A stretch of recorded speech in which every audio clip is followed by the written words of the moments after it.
short one. We're coming into Cincinnati. I just like this drive through here.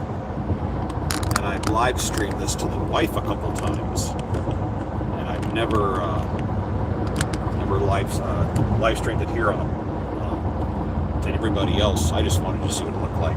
We are kind of northeast bound coming into the town. It's got some cool bridges and stuff.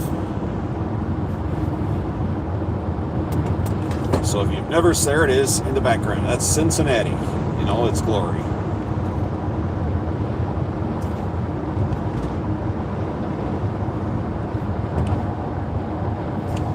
I'm coasting on this hill, trying not to catch the cars in front of me. I would have had this phone going earlier, but I didn't think about this till the last second.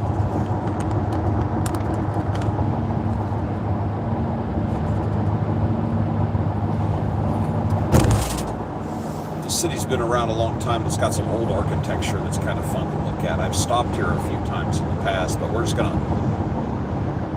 just going through town and popping out the other side. I hope it doesn't turn into bumper to bumper traffic. It's moving pretty good right now.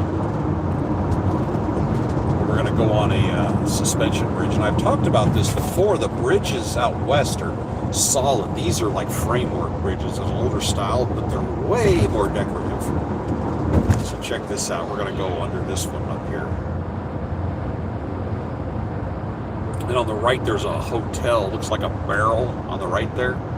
That's the Radisson. That's just a cool looking building.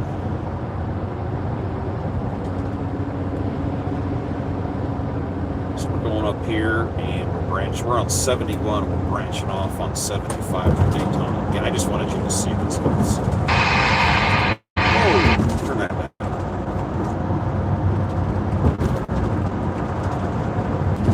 So above us is the bridge going the other way. Instead of splitting this in half, they made it a double-decker. One over a river. Don't ask me which one it is. I don't know.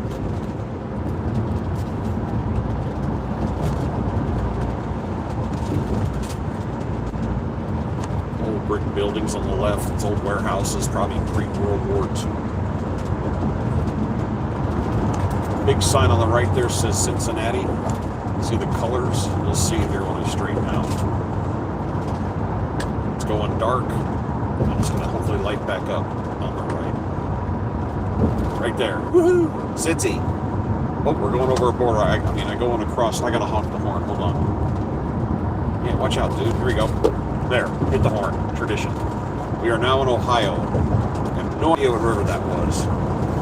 Then we come up here. I've been through here a bunch of times. And it's going to branch out and go into a bunch of different options up here.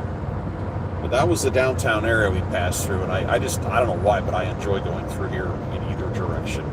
I find it entertaining. Okay, let's see here. Slide over one. This is post-rush hour. Even though on the other side it's backed up, and that is always backed up on the other side. Look at that.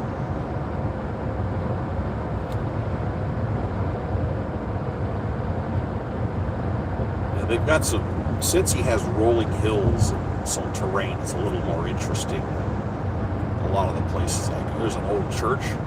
Looks like a church. Yeah, that traffic is always backed up on that side. Kind of reminds me of Atlanta. Yeah, I've got a load. I took off out of Hopkinsville, Kentucky, right across the border from Lexington. I'm going up here to Dayton, excuse me. I keep saying that. Dayton, Ohio. And then tomorrow they got me one out of Dayton going back south again. So we're just mixing it up here.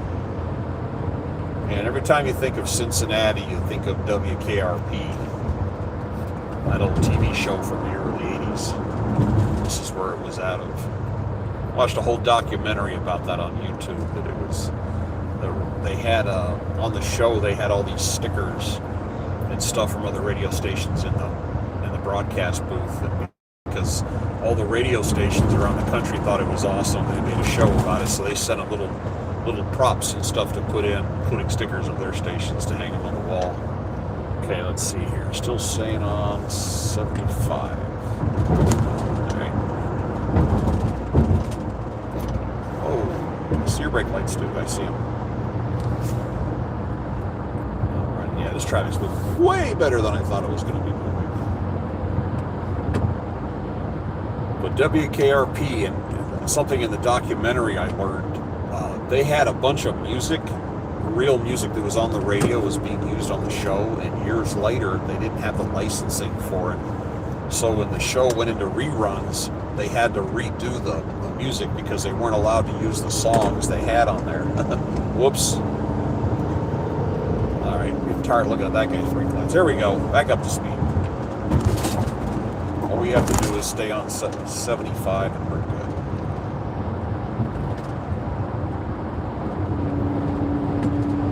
There we go. I have 204,000 miles on this van, and I just got my first check engine light. And that can be any kind of computer glitch. And usually what happens, well, from experience with check engine lights, is once you shut the vehicle off and turn it back on again, it'll run a systems check and it clears itself. But I haven't shut the engine off today.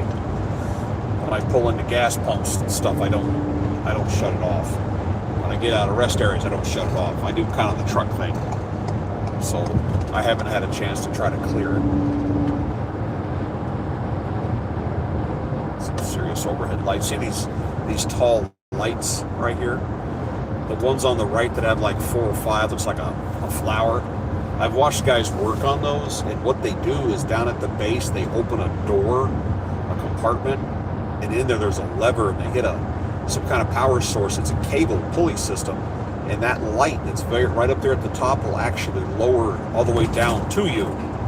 Come right, slide down the pole, and it's right in front of your face, and you can change the bulbs or replace the equipment or do whatever you have to do. Then hit the button, and it reels the equipment back to the top of the light pole. I was like, that's not a bad idea for design, instead of having to try to scale that thing or lay it down or something. Here we go. Coming uphill. We're getting into the burbs out here. Around this guy. High performance machine. I have 2 pallets on board. Small pallets, they weigh 1,100 pounds. It was from Stanley, with the tool people. It's sealed up, couldn't tell you what was in them, but they're heavy. I got to drop these tonight, and then tomorrow morning I get up and I've got to pick up something in the Dayton area, and I'm taking it back south again. So I will be driving through this area again.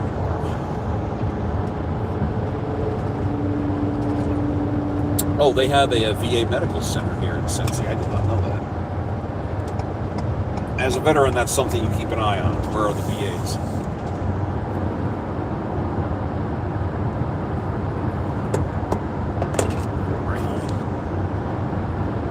Coming around the corner.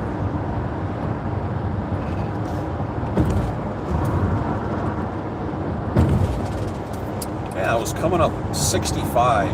Interstate 65, and in the middle of the day, the state decided to go trim trees along the side of the highway, and the trees are that guy's in a hurry.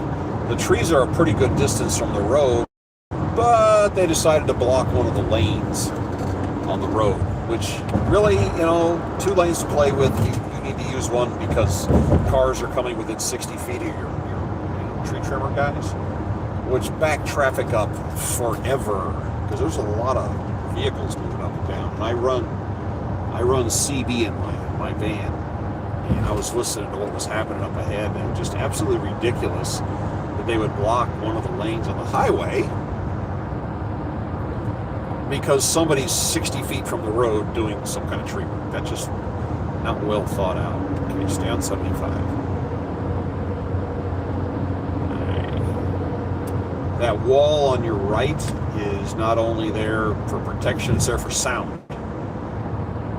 There are probably people living on the other side of that wall, and there they are. And those walls, when you see the real tall ones, it's to bounce sound up and away from the neighborhoods, like this one here on your right coming up. That's probably a 18, 20 foot tall wall right there. And that's just a sound barrier. You got a train parked on the bridge here. I like trains. Trains are cool.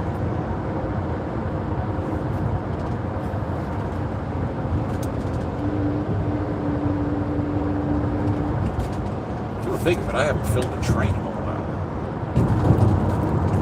Eventually I'm going to make it back to the family farm in western New York and get some video of the trains, but I got to get there first. Our last trip here in August we tried. Don't you do it. Don't you do it. You're lucky. We tried to go out and have the wife, I drove the van, I was in the area, and I went and hung out with my cousin, and I was going to get the wife at the airport. And she went to the airport, and United Airlines sent her on a wild goose chase for 2 hours. 2 hours. They sent her walking around the airport. Go to gate this, go to gate that, go to the different terminal, go back to this terminal. No, wait, go back to that terminal. And by the time she got to the flight, they closed the door, and they go, yeah, we don't open the door for anybody. So we lost because United Airlines doesn't know where their airplanes are.